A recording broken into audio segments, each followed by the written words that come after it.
This tutorial will help you learn how to use the Cal Poly Humboldt Accessible Syllabus template. First, you will need to open the Canvas course you would like to work on. Next, you will create a syllabus by clicking on the Syllabus menu option on the left-hand side of your screen. Click on the Edit button in the top right corner of your screen. On the right, you will see the Design Tools sidebar.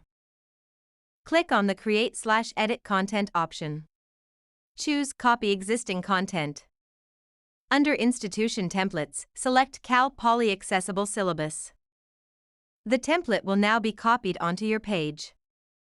Notice the purple border around blocks of text. The border signifies helpful instructions that are only visible to you. Your students will not see them. There is no need to delete the instructions because they are only visible to you. Make necessary changes to the syllabus.